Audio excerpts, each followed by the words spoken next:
ওই চেয়ে দেখুন বাংলার ভাগ্যাকাশে আজ দুর্যোগের ঘনঘটা, তার শ্যামল প্রান্তরে আজ রক্তের আলপনা। জাতির সৌভাগ্য সূর্য আজ অস্তাচলগামী, শুধু সুপ্ত সন্তান শিওরে বসে রুদ্যমনা জননী নিশাবসনের অপেক্ষায় প্রহর গণরায় রত। কে তাকে আশা দেবে, কে তাকে ভরসা দিবে, কে শোনাবে আশার বাণী?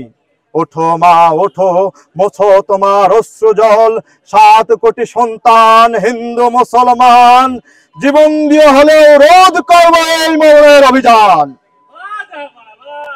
প্রথমে যে প্রশ্ন আসছে যে আমি কেন এই বেশি আসছি আর কি, তো আপনারা পুরো বিশ্ববাসী জানে যে নবাব সিরাজউদ্দৌলা ছিল আমাদের উপমহাদেশের, আমাদের অবিভক্ত বাংলার শেষ স্বাধীন নবাব।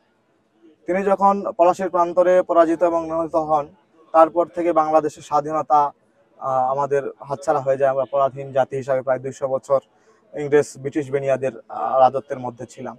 তো তখন আমাদের উপর যে জুলুম অত্যাচার নির্যাতন, সেই ইতিহাস সবার কাছে জানা, এটা নতুন করে আসলে বলার কিছু নেই। তো আমি এখানে শুধু নির্বাচনী প্রচারণার দৃষ্টি আকর্ষণের জন্য আসছি এমন না, ব্যাপারটা হলো আমি একটা প্রতিবাদের জায়গা থেকে আসছি।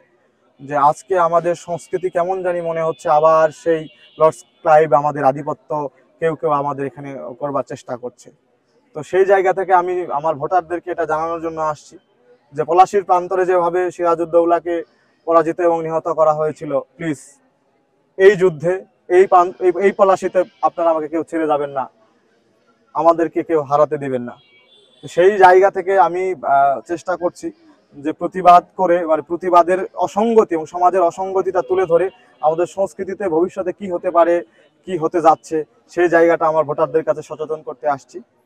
আমি আশা রাখি আমার শিক্ষার্থী বন্ধু, ছোট ভাই, বড় ভাই, আমার সিনিয়র জুনিয়র যারা আছে, তারা আর নতুন কোনো পলাশীর বিপর্যয় হতে দেবে না রাজশাহী বিশ্ববিদ্যালয়ে। আমি ইতিবাচক সাড়া পাচ্ছি এবং খুবই উৎসাহ দিচ্ছে আমার ভোটাররা, আমার শিক্ষার্থী বন্ধুরা। এখানে আমি দেখলাম যে সবার মধ্যে একটা উৎফুল্ল ভাব, মানে ছুটির পর আবার নির্বাচন প্রচারণা আবার ঠিকভাবে এখনো সচল হতে পারেনি, কারণ এখনো সব শিক্ষার্থী ক্যাম্পাসে এসে পৌঁছায়নি। যাদের দূরে বাসা, অনেক 250, 300, 500 কিলোমিটার যাদের বাসা দূরে, তারা হয়তো এখনো এসে পৌঁছায়নি। তো এর মধ্যে নির্বাচনী প্রচারণা আবার জৌলুস ফিরতে শুরু করেছে। তো আমি সেই জায়গা থেকে যারা আছে ক্যাম্পাসে, যাদের সাথে আজকে দেখা হয়েছে, তারা আমাকে খুবই উৎসাহ দিচ্ছে। আমি উৎসাহ এবং উদ্দীপনার মধ্যে দিয়ে আজকে মোটামুটি একটা ভালো সাড়া পাচ্ছি আর কি। আমি আব্দুল্লাহ আল কাফি, আমি সংস্কৃতি বিষয়ক সম্পাদক পদপ্রার্থী। আমি ঐক্যবদ্ধ নতুন প্রজন্ম প্যানেল থেকে, আমার ব্যালট নাম্বার 2।